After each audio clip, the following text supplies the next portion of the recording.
The greatest mistake a man can make is choosing the woman everyone expects, because sometimes the woman no one sees is the one who changes everything. Hundreds of candles shimmered beneath the vaulted stone ceiling of Westhaven Abbey, their golden light gliding across polished marble floors and ancient stained glass that had witnessed generations of dukes making decisions that shaped entire counties. Tonight, another decision waited in silence. Ladies draped in silk lowered their voices behind delicate fans while gentlemen adjusted crisp cuffs and exchanged confident smiles, certain they already knew how the evening would end. At the far end of the magnificent hall, Caroline Miller stood beside her mother with flawless posture, every graceful movement carefully practiced through years of preparation. Her sapphire blue gown reflected the candlelight with quiet elegance, and the jewels at her throat reminded everyone present that Lady Beatrice Miller had invested every remaining dollar of the family's fading fortune into ensuring her eldest daughter would become the next Duchess of Westhaven. A few steps behind them, almost hidden beside one of the towering stone columns, stood Grace Miller. Her ivory dress had once belonged to her late aunt before careful hands altered it to fit her smaller frame. There were no diamonds around her neck, no elaborate hairstyle arranged by expensive servants, only a simple ribbon holding back chestnut hair that escaped whenever the evening breeze slipped through the towering windows overlooking Blackmere Lake. She kept her hands folded before her, hoping to become invisible. That had always been easier than becoming acceptable. Lady Beatrice glanced toward her younger daughter only once, her expression tightening with familiar disappointment. "Remain quiet," she whispered without looking directly at Grace. "Tonight is not about you." Grace lowered her eyes without argument. She had learned long ago that silence demanded less energy than defending herself against expectations she had never created. Beyond the guests, Duke Andrew Stirling stood near the ancient fireplace carved from dark limestone centuries earlier when the abbey had still belonged to monks instead of noblemen. At 38, he carried himself with effortless authority, his charcoal coat perfectly tailored, his silver waistcoat untouched by a single wrinkle despite hours of formal greetings. His calm gray eyes moved across the crowded hall, observing far more than anyone realized. Every smile seemed rehearsed. Every compliment sounded borrowed. Every carefully planned introduction reminded him why he had avoided London's social season for years.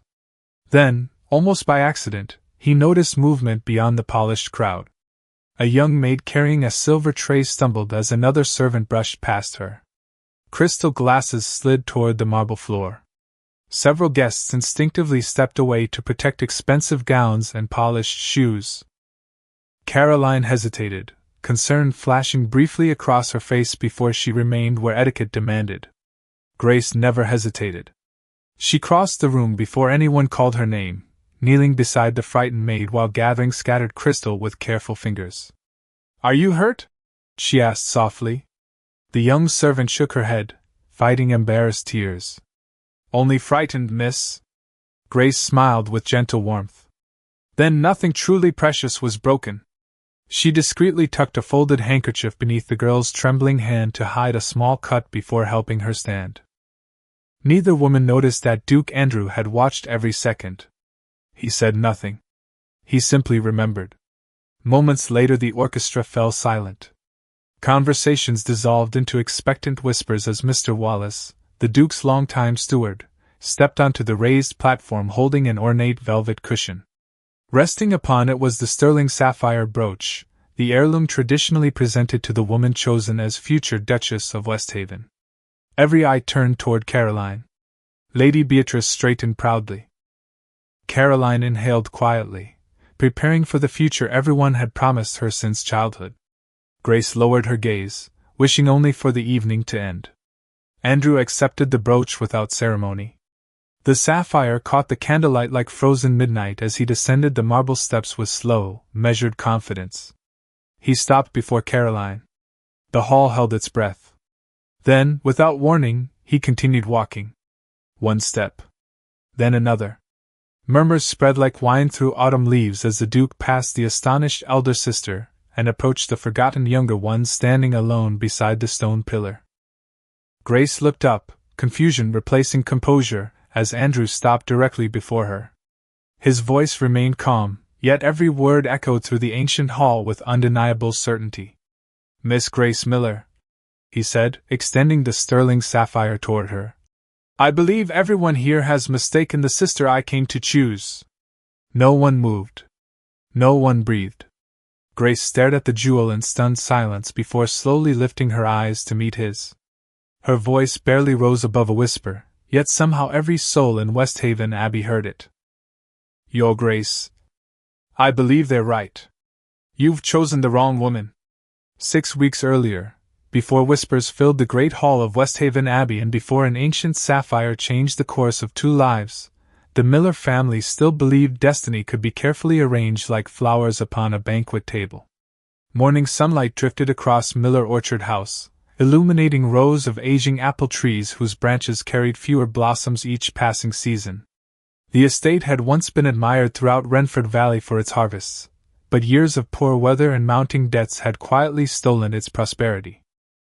Lady Beatrice Miller refused to acknowledge any sign of decline that visitors might notice. Fresh curtains covered cracked windows. Expensive china appeared only when guests arrived. Every remaining dollar was spent protecting appearances rather than repairing foundations. Caroline Miller stood gracefully inside the drawing room while a dance instructor corrected the angle of her hands for the 3rd time that morning.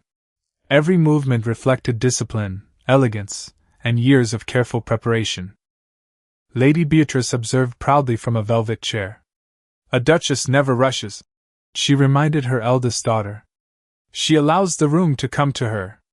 Caroline nodded obediently, though quiet exhaustion lingered behind her composed smile. She had spent most of her life becoming the woman everyone expected her to become. Across the estate, no one searched for Grace.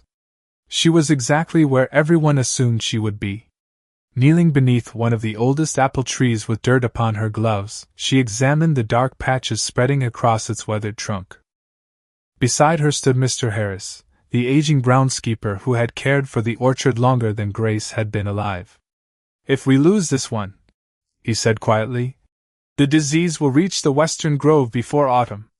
Grace brushed her fingers gently across the rough bark before looking toward the distant hills where gray clouds gathered above Blackmere Lake. "Not if we remove the damaged branches now and strengthen the roots before the next rain." Mr. Harris frowned. "That will cost money."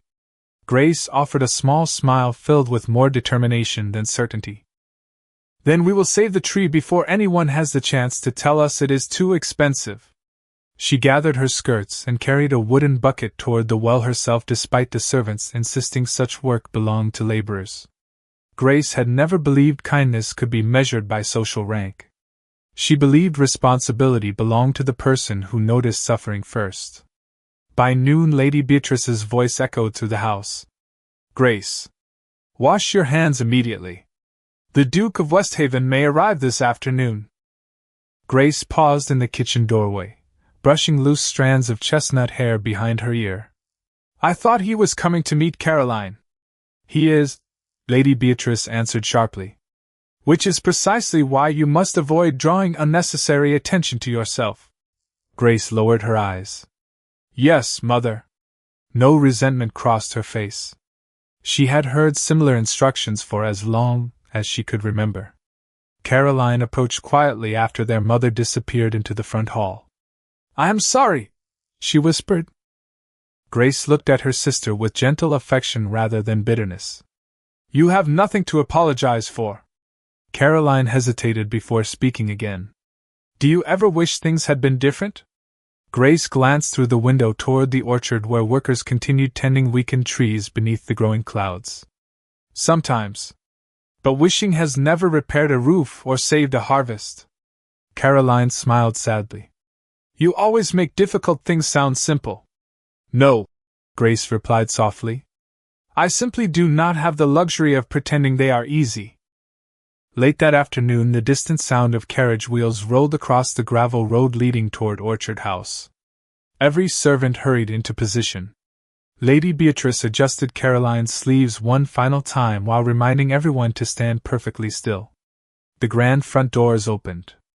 A footman announced the arrival of His Grace, Duke Andrew Stirling of Westhaven. Yet the Duke never entered through the front drawing room as expected. Heavy rain had begun falling moments before his carriage reached the estate, forcing his driver to stop beside the orchard where muddy ground threatened the wheels. Andrew stepped from the carriage beneath a dark umbrella and found himself standing among rows of aging apple trees instead of polished marble floors. There, only a few yards away, a young woman balanced upon a small wooden ladder, carefully tying fresh cloth around the cracked trunk of an ancient tree while rain soaked her sleeves without complaint. She did not notice the approaching Duke. Her full attention remained fixed upon preserving something everyone else believed was already beyond saving.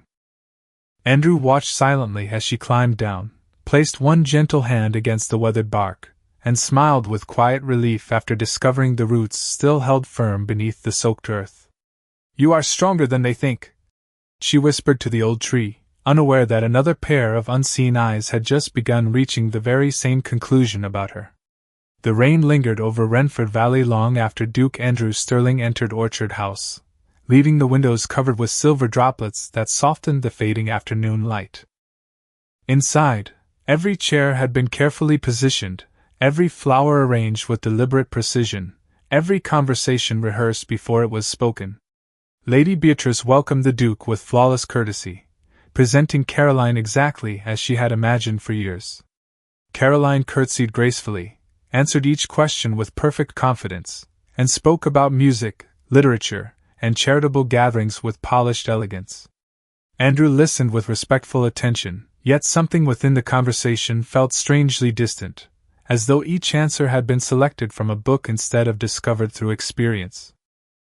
Nothing Caroline said was incorrect. Nothing she said felt alive. During tea, Lady Beatrice proudly described her daughter's accomplishments, while servants quietly refilled porcelain cups. Grace remained absent from the drawing-room exactly as her mother had instructed. She spent the afternoon organizing account books with Mr. Harris in the small office overlooking the orchard, calculating how many healthy trees remained and how much fruit could still be harvested before the first frost arrived. Numbers never cared about appearances. They only revealed truth. As the afternoon progressed, Andrew asked permission to walk across the estate before dinner. Lady Beatrice eagerly agreed, assuming he wished to admire the grounds that Caroline would someday oversee. Caroline offered to accompany him, but Andrew smiled politely. "Please continue your preparations. I would like to understand the land itself."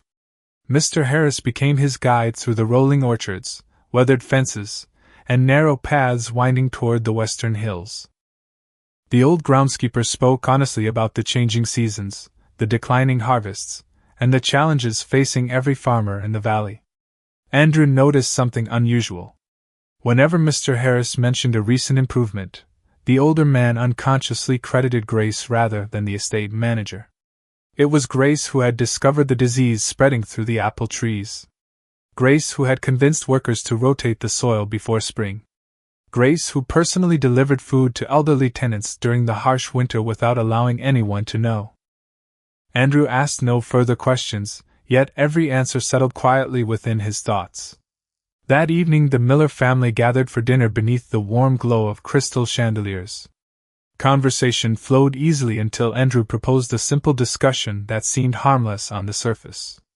"Suppose," he began calmly, "that one of your tenants loses his crop after an unexpected storm and cannot pay rent before winter.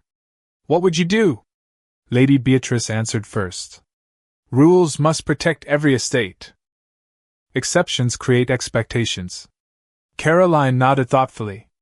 "I would perhaps allow additional time, provided the tenant had maintained a respectable reputation." Andrew acknowledged her response with a courteous inclination of his head before turning toward the empty chair where Grace normally would have sat had she been invited. At that exact moment the dining room door opened quietly. Grace entered carrying a ledger requested by Mr. Harris, unaware that every guest had suddenly fallen silent. Lady Beatrice's expression tightened. "Leave the book and return to your work." Grace obeyed immediately, placing the ledger beside the Duke before turning to leave. Andrew spoke before she reached the doorway. "Miss Miller." Grace stopped. "May I ask you the same question?" She hesitated only briefly. If a tenant lost his harvest after doing everything honestly within his power, then I would ask how the estate had failed him before asking how he had failed the estate. Silence settled over the room. Andrew studied her carefully. And if helping him reduced your own income? Grace met his gaze without hesitation. An empty field cannot repay debt next year either. Sometimes mercy is simply the wiser investment. Lady Beatrice interrupted with a restrained smile. My younger daughter has always possessed a generous imagination. Grace lowered her eyes. Forgive me. I spoke out of turn. She left quietly, the soft sound of the closing door lingering far longer than anyone expected. Later that evening another opportunity arrived unexpectedly. A young maid carrying fresh candles accidentally brushed against Caroline's sleeve, causing hot wax to drip across the polished floor. The frightened servant immediately apologized, trembling as she knelt to clean the spill. Caroline remained perfectly composed, stepping aside to avoid further embarrassment, while assuring the maid she should be more careful in the future. Moments later Grace entered after hearing the commotion. Without drawing attention to herself, she knelt beside the servant, accepted the cloth from her shaking hands, and helped remove every trace of wax before quietly asking whether the girl's fingers had been burned. The maid whispered that they had not. Grace smiled with visible relief before sending her to rest for a few minutes in the kitchen. Andrew observed the entire exchange from across the corridor without announcing his presence. No audience applauded. No reputation could be gained. Grace believed no one was watching. Yet Andrew was watching everything. As darkness settled over Orchard House and rain tapped gently against the old windows, Lady Beatrice crossed the upstairs hallway searching for Caroline. She paused outside the library when she heard Grace's voice from within. You were born to be chosen, Grace said gently to her sister. Everything has prepared you for that future. Caroline answered with quiet uncertainty. And you? Grace smiled, though no one could see the sadness behind it. I was simply born to make sure you never had to carry the burdens I could carry instead. Andrew, passing silently through the adjoining corridor on his way to his guest chamber, heard every word. He remained perfectly still long after both sisters had gone, realizing that the woman everyone overlooked had quietly built her entire life around making someone else shine. The following morning dawned beneath a pale gray sky as mist drifted across Renford Valley and settled gently between the rows of aging apple trees. Duke Andrew Sterling departed Orchard House shortly after breakfast, yet his thoughts refused to leave the quiet estate behind. Caroline's flawless manners had impressed every expectation placed upon a future duchess, but Grace's unguarded kindness lingered in his memory with surprising persistence. During the carriage ride back to Westhaven Abbey, he found himself recalling not elegant conversation or practiced smiles, but muddy gloves wrapped around the trunk of a dying tree and a gentle voice assuring frightened servants that nothing truly precious had been lost. Several days passed before another invitation reached the Miller family. Lady Beatrice accepted immediately after learning that Westhaven Abbey would host a private luncheon to discuss charitable improvements throughout the valley. She viewed the invitation as another opportunity for Caroline to strengthen her place in the Duke's consideration. Grace expected to remain home. Instead, Lady Beatrice instructed her to accompany them for practical reasons. Someone must keep the household schedules organized while we are away, she said. You may carry the papers. Caroline will carry the conversation. Grace simply nodded.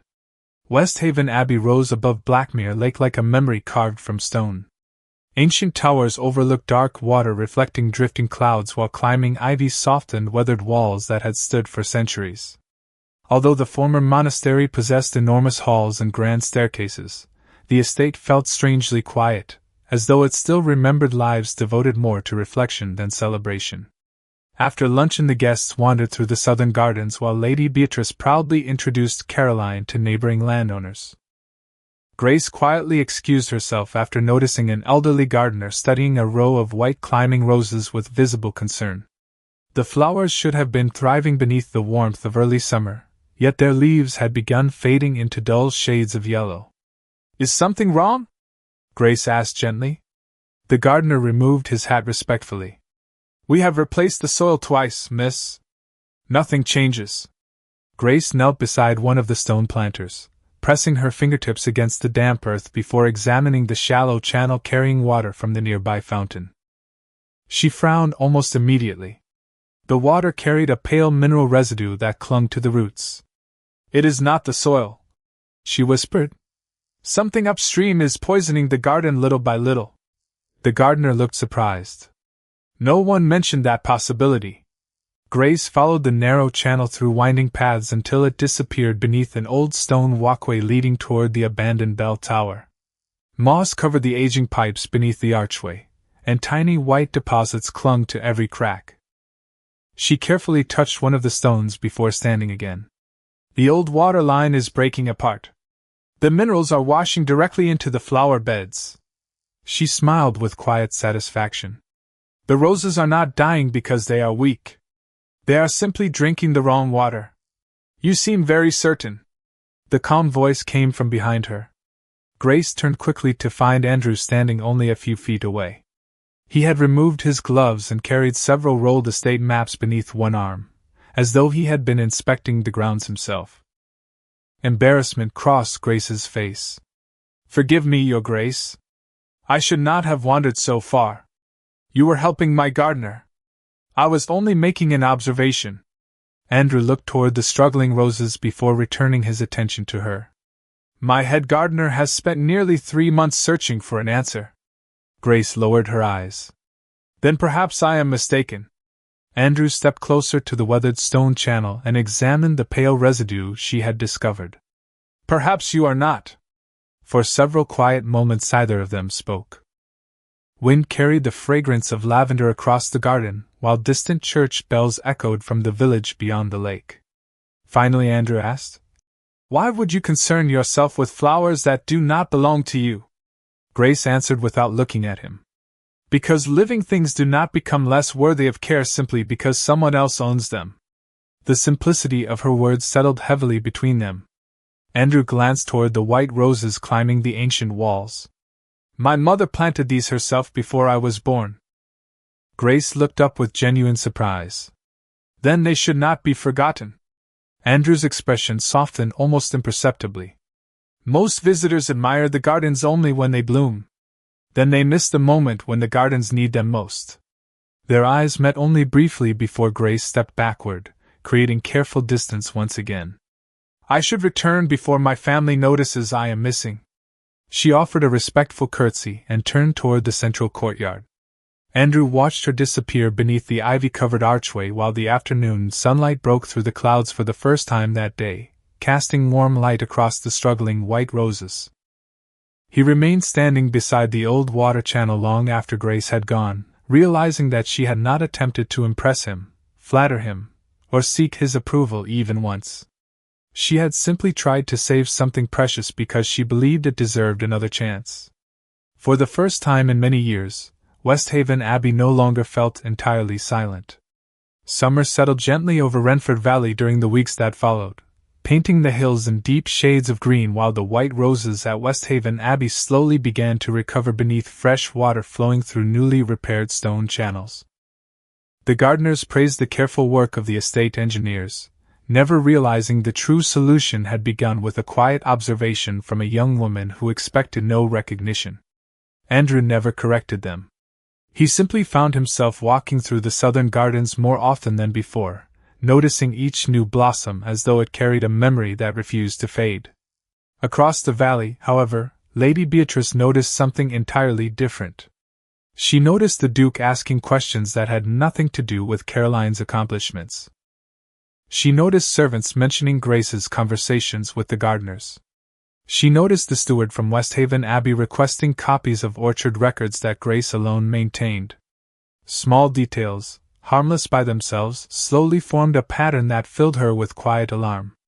One evening she summoned both daughters into the drawing room after the household had retired for the night. Candlelight flickered across polished wood while silence settled heavily between them. Lady Beatrice folded a letter bearing the Sterling family seal before placing it carefully upon the table. His Grace has invited us to attend the Midsummer Assembly at Westhaven Abbey next month, she announced. Caroline smiled politely, though nervous anticipation softened her expression. Grace remained still, waiting for whatever instructions would follow. Lady Beatrice looked directly at her younger daughter. "You will remain beside me throughout the evening. You will not wander into the gardens. You will not involve yourself in conversations unless someone addresses you first. Most importantly, you will remember why we have been invited." Grace answered quietly. "To celebrate the restoration of the southern gardens." Lady Beatrice's voice sharpened. "No.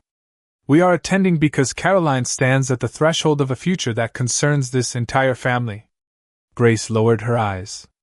"I understand." After their mother left the room, Caroline remained seated beside the fading fire. For several moments neither sister spoke.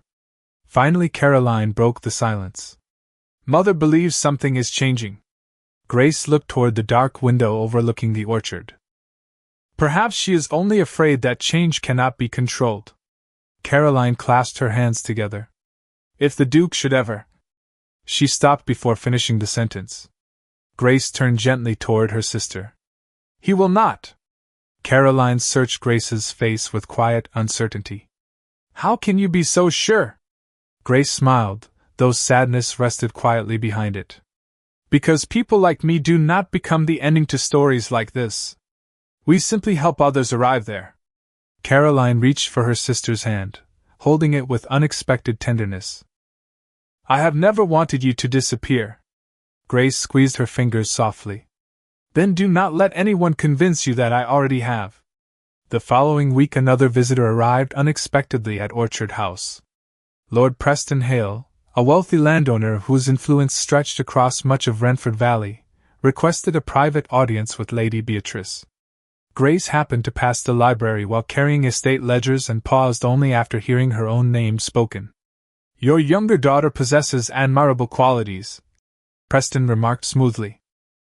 "Practical, hard-working, loyal. Such women often make dependable wives," Lady Beatrice answered carefully. "Grace has never inspired the same level of public interest as Caroline." Preston smiled. "Public interest matters less than convenience." Grace quietly continued walking before hearing anything further. She had no desire to listen to conversations in which her future sounded more like a business arrangement than a life.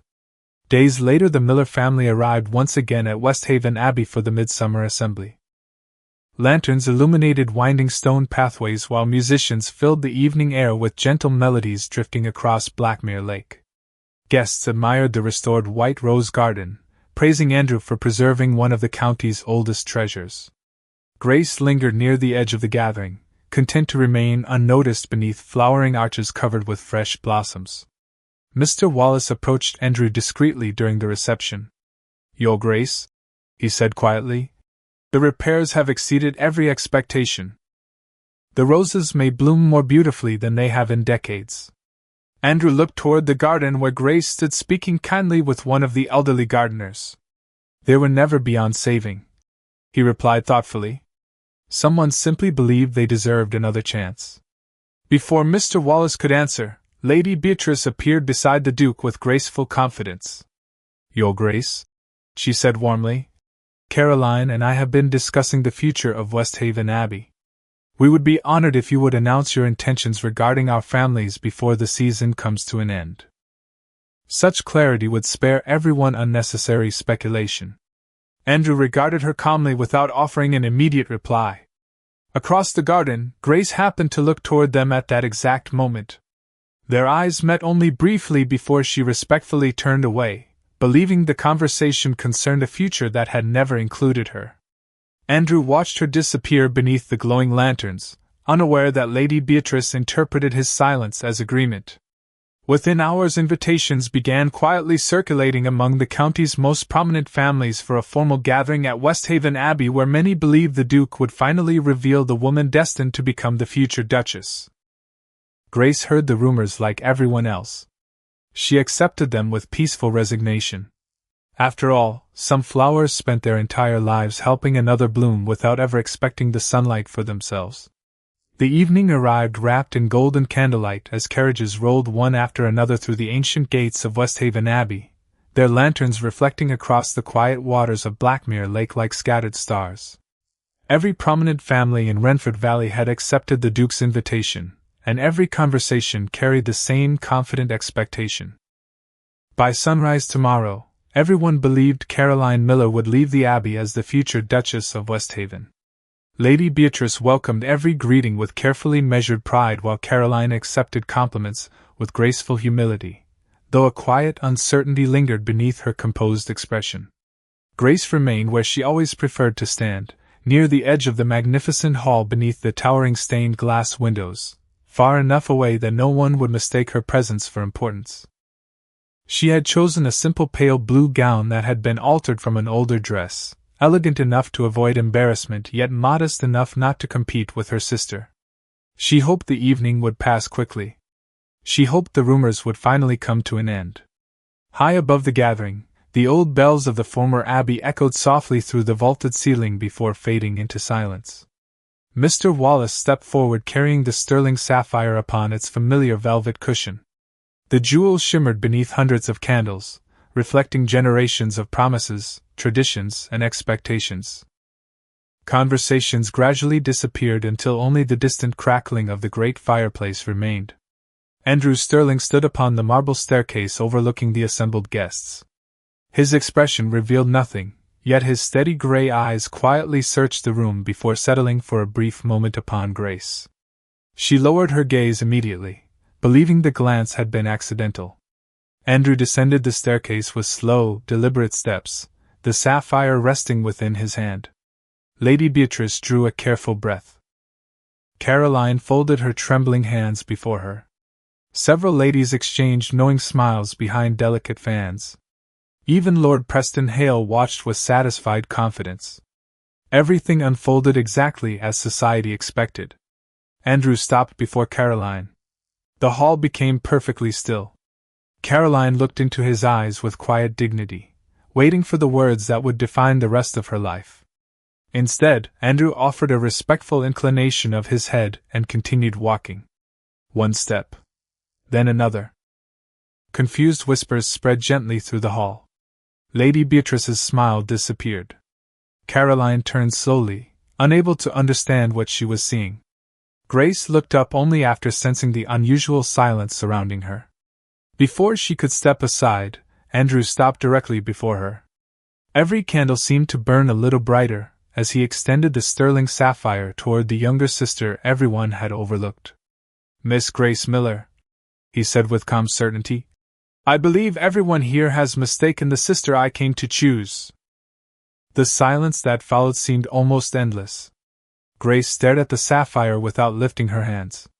She looked at Andrew as though searching for some misunderstanding hidden within his expression. "Your Grace," she whispered carefully, "I believe they are right. You have chosen the wrong woman." A quiet murmur swept through the hall. Lady Beatrice stepped forward before Andrew could answer. "Your Grace," she said, struggling to preserve her composure, "there must be some confusion. Caroline is my eldest daughter." Andrew met her gaze without hesitation. "I am aware. She has been prepared her entire life for this responsibility. I do not question her preparation." Lady Beatrice's voice tightened. "Then surely you understand that Grace is entirely unsuitable for such a position." Andrew remained perfectly calm. "Unsuitable according to whom?" Lord Preston Hale moved forward with practiced confidence. "Your Grace, society has certain expectations." Andrew turned toward him. "Society also believed the southern gardens could never bloom again." No one answered. He looked once more toward Grace before continuing. "The people who judged those gardens only admired flowers after they opened. One person cared for them while they were still struggling to survive." His voice remained quiet, yet every word carried effortlessly through the ancient hall. "Character reveals itself long before success does." Lady Beatrice shook her head slowly. "Grace has no experience leading a great estate," Andrew answered without raising his voice. "She has already led one. She simply never asked anyone to notice." Grace finally found enough strength to speak. "Your Grace, please." Her gentle voice carried genuine concern rather than excitement. If this decision is made because you pity me, I cannot accept it. Andrew's expression softened for the first time that evening. I have never pitied you, Miss Miller. He held the sapphire steadily before her. I have admired the woman who repaired what others abandoned, protected those who could offer nothing in return, and carried burdens without asking for recognition. Those qualities cannot be taught in drawing rooms. Caroline lowered her eyes, tears gathering despite every effort to remain composed. She understood at last that Andrew had never chosen between two sisters standing before him that evening. His heart had quietly decided weeks earlier beneath an aging apple tree and among white roses that refused to surrender.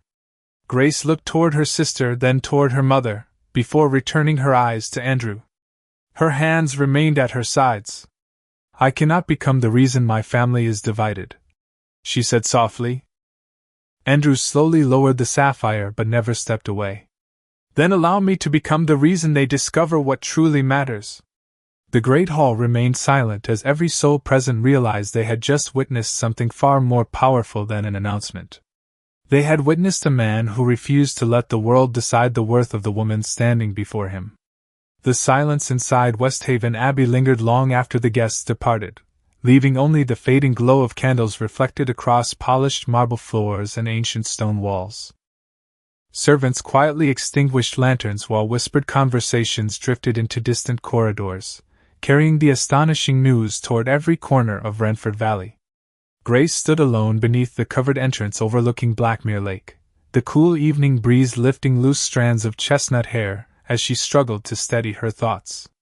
Behind her, the great hall remained illuminated, yet she could not bring herself to return inside. Footsteps echoed softly across the stone terrace. She recognized them before she turned.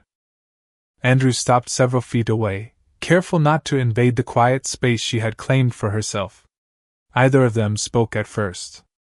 The lake below rested perfectly still beneath the moonlight, mirroring the stars with remarkable clarity. Finally Grace broke the silence. You have changed the course of many lives tonight, Andrew answered calmly. I intended to change only one. She looked toward him, sadness resting gently within her eyes. That is precisely what frightens me. He waited without interrupting. Grace clasped her hands together against the evening chill. You stood before an entire county, and chose someone they never believed worthy of standing beside you. Tomorrow they will not question your judgment alone. They will question mine. They will say I accepted what belonged to my sister. Andrew stepped no closer, respecting the distance she had placed between them. Do you believe it belonged to Caroline? Grace closed her eyes briefly before answering. I believe she spent her whole life preparing for a future that disappeared within a single moment. And what future were you prepared for? Grace smiled faintly, though the expression carried quiet sorrow. Repairing roofs before winter. Balancing ledgers. Saving orchards. Making certain everyone else reached the life they dreamed about. She lowered her voice. Not becoming someone's dream myself. Andrew studied her carefully. Perhaps that is why I chose you. Grace shook her head almost immediately. No, Your Grace. You chose me because you saw kindness where others overlooked it. But kindness alone cannot carry the responsibilities of a duchess. Andrew answered without hesitation. Neither can beauty. Neither can perfect manners. Neither can applause. His gray eyes remained steady upon hers. Responsibility is carried by character, and I have watched yours reveal itself every time you believed no one was watching. Grace turned toward the lake once more. You make me sound stronger than I am. No, he replied quietly. I simply refuse to let you describe yourself through the eyes of those who never truly saw you. His words settled gently between them, neither demanding nor persuading. They simply remained there like the calm water stretching beyond the stone terrace. After several moments Grace spoke again. If I accepted your choice tonight, many would believe I desired this from the beginning. Andrew almost smiled. Did you? She looked directly at him with complete honesty. I hoped only that Caroline would be happy. And yourself? Grace hesitated. I never learned to ask that question. Somewhere inside the abbey an old clock struck the late hour. The sound echoed across the valley before disappearing into the night. Grace slowly drew a careful breath. I cannot accept the sapphire. Andrew remained perfectly composed. I know. Surprise crossed her face. You knew?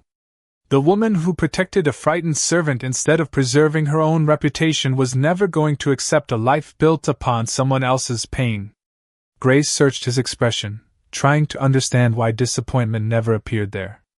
Then why ask me before everyone? Because the truth deserved witnesses. He looked toward the dark silhouette of the abbey behind them. For too many years people decided who you were without ever allowing you to stand where they could see you. Tonight they were forced to look. Grace felt tears gather but refused to let them fall. My mother will never forgive this. Perhaps not. Caroline may never forgive me either. Andrew shook his head gently. Your sister's heart carries far more kindness than fear. Give her time. Grace remained unconvinced. And the rest of the county? They are free to think whatever they wish. His voice remained calm, yet quiet conviction strengthened every word. I did not choose you so that the county would approve. I chose you because approval has never once guided your decisions. A soft wind carried the fragrance of the recovering white roses across the terrace. Grace noticed the familiar scent and remembered the afternoon she had quietly traced mineral stains beneath the old water channel. She had tried to save flowers because they deserved another chance. She had never imagined someone might someday look at her with the very same belief. Slowly she stepped backward instead of forward. I need time, she whispered. Not to decide who you are, but to discover whether I can become the woman you already believe I am. Andrew inclined his head with complete understanding. Then take all the time you need, Miss Miller. He did not ask her to stay. He did not reach for her hand. He simply watched as Grace descended the ancient stone steps toward the quiet gardens below, knowing that love built upon freedom would always endure longer than love built upon pressure. From the highest window of Westhaven Abbey, Caroline silently watched her sister disappear beneath the moonlit arches, and for the first time in many years she wondered whether the life she had spent preparing for had ever truly belonged to her at all. Autumn arrived early in Renford Valley, covering the hills with cool morning mist while whispers traveled far faster than the changing wind. Within days every drawing room, church gathering, and village marketplace carried the same astonishing story. Some praised the Duke for following his conscience. Many more questioned his judgment. Grace heard none of it directly, yet she felt every whispered opinion in the quiet glances that followed her whenever she crossed the village square or visited elderly tenants. Rather than returning to Westhaven Abbey after the gathering, she accepted temporary responsibility for managing a neglected hop farm on the northern edge of the valley, a property recently purchased by the Sterling estate. Mr. Wallace personally delivered Andrew's written instructions. The letter contained no declarations of affection, no requests that she reconsider his proposal, and no mention of the sapphire. It simply entrusted Grace with restoring the struggling farm because, in Andrew's careful words, I have learned that abandoned places often flourish under your care. Grace folded the letter slowly, touched by the quiet confidence behind every sentence. She accepted the responsibility because it allowed her to work rather than hide. The northern farm overlooked rolling fields bordered by stone fences that had begun to crumble after years of neglect. Workers greeted her politely but with understandable uncertainty. Few expected a young woman without formal authority to improve a property others had nearly abandoned. Grace never attempted to persuade them with speeches. Instead, she walked every acre herself, listened before giving instructions, repaired broken schedules, reorganized storage barns, and insisted that older laborers be assigned lighter tasks while younger workers carried heavier loads. Before long the atmosphere began to change. Small improvements appeared one after another. Fences stood straight again. Empty fields slowly returned to life. Even the workers laughed more freely during the noon meal. They discovered that respect often inspired greater effort than fear. Meanwhile Andrew remained at Westhaven Abbey carrying burdens of his own. Several influential landowners requested private meetings, urging him to distance himself from Grace before public opinion weakened the Sterling family's standing. Lord Preston Hale proved the most persistent. During one council luncheon he leaned confidently across the polished oak table. "Your Grace," he began smoothly, "there is still time to correct an emotional decision before it becomes permanent." Andrew calmly set aside the estate reports he had been reviewing. "What decision requires correction?" Preston smiled politely. "Choosing a woman who cannot strengthen your position among the county's leading families," Andrew answered without raising his voice.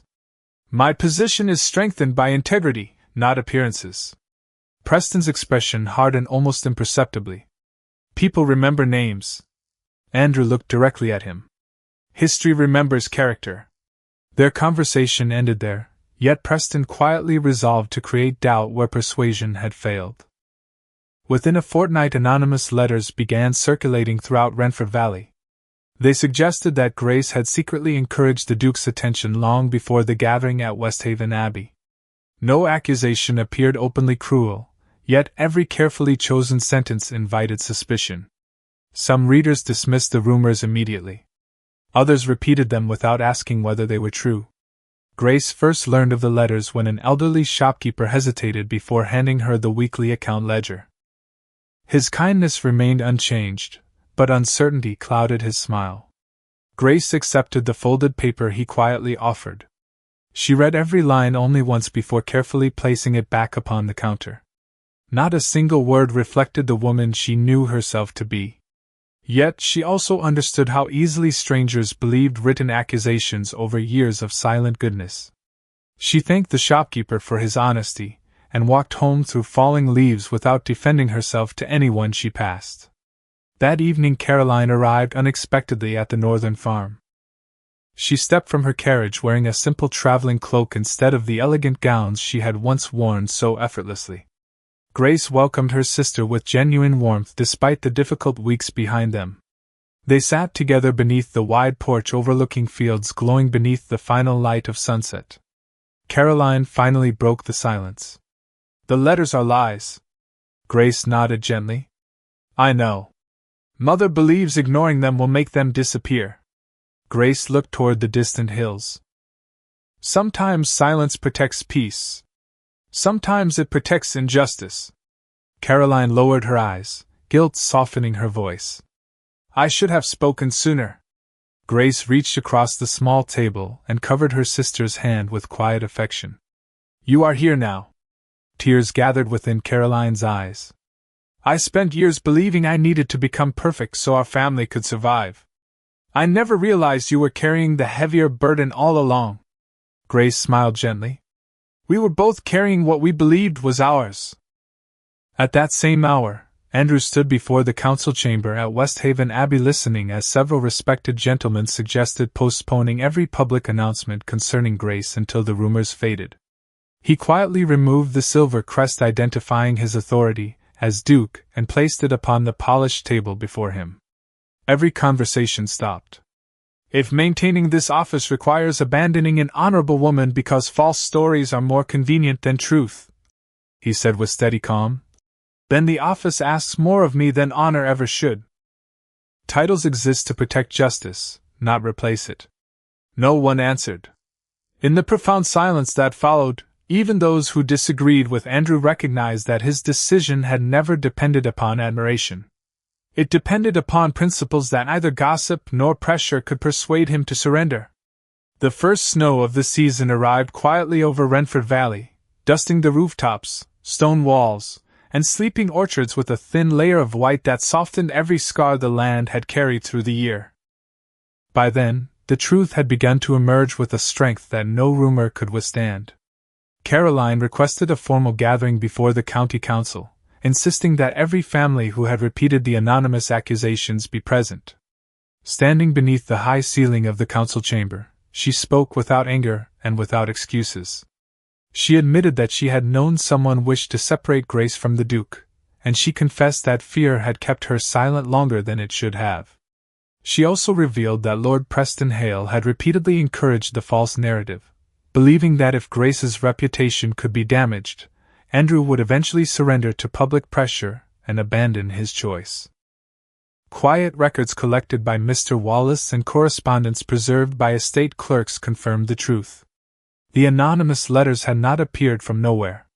They had been carefully arranged by those who believed appearances mattered more than integrity. The chamber fell silent once again, but this silence felt different from the one that had filled Westhaven Abbey months earlier.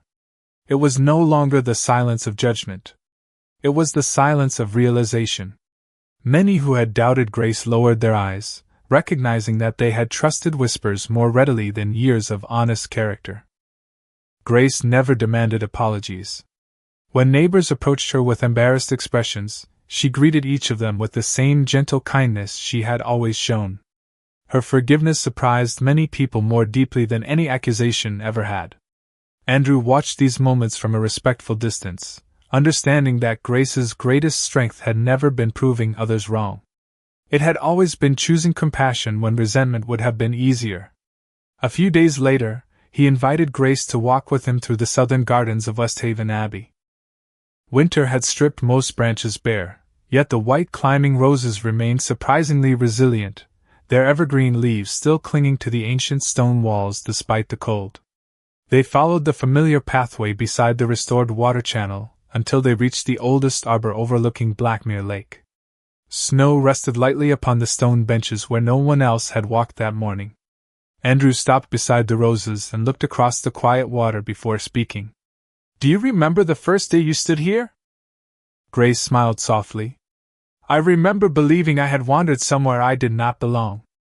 Andrew gently touched one of the healthy vines climbing toward the pale winter sky. "You saved this garden before anyone believed it could be saved." Grace shook her head. "The gardeners saved it. I only noticed what was hurting it." Andrew turned toward her. "That is exactly what makes you different. Most people admire beauty after it appears. You recognize worth long before anyone else can see it." Grace remained quiet for several moments, listening to the wind move gently through the ancient arches. "May I ask you something?" she whispered. "Anything." She looked directly into his gray eyes, searching not for certainty but for honesty. "After everything that happened, after the rumors, the pressure, the disappointment, and the resistance from nearly everyone around you, have you ever regretted choosing me?" Andrew answered without needing even a moment to think. "I have regretted only one thing." Grace waited quietly. He smiled with rare warmth. "I regret allowing the world to convince you for so many years that you were less extraordinary than you truly were." Tears shimmered softly within Grace's eyes, not from sorrow but from finally hearing words she had never expected anyone to speak. Andrew reached into the pocket of his coat and removed the sterling sapphire. The jewel reflected the pale winter light with quiet dignity rather than dazzling brilliance. This time he did not extend it immediately. "Months ago I asked you to accept this because I had already chosen you. Today I offer it for a different reason." Grace listened without interrupting. "Not because you need a title. Not because tradition requires it. But because I hope you will choose to walk beside me, not behind me and never beneath me." Grace looked at the sapphire before lifting her eyes back to him. For the first time, she slowly raised her hands and accepted the heirloom. It no longer felt like a prize taken from another woman. It felt like a promise built upon truth, patience, and mutual respect. At that very moment Caroline stepped quietly into the garden carrying a small basket of fresh white rose cuttings prepared for spring planting. She smiled through gentle tears as she embraced her sister. "You never stole my future," she whispered. "You helped me discover my own." In the years that followed, Westhaven Abbey became known for far more than its ancient title. The restored gardens welcomed every visitor regardless of wealth. The village school expanded under Grace's careful guidance. Elderly tenants found support without shame, young apprentices received opportunities that had never existed before, and abandoned farms slowly returned to life through practical kindness instead of empty promises. Andrew often joked that people still insisted on calling him the Duke of Westhaven, yet everyone secretly knew who truly kept the estate alive. Whenever guests admired the white roses climbing across the old stone walls, Grace simply smiled and thanked the gardeners. She never spoke about the afternoon she had first discovered the poisoned water, because she had never needed recognition to do what was right. The valley eventually forgot the rumors that had once filled its drawing rooms, but it never forgot the example that replaced them. And among the countless stories whispered beside warm fireplaces during long winters, none endured longer than the quiet truth that sometimes the person everyone overlooks becomes the one who teaches an entire world how to see.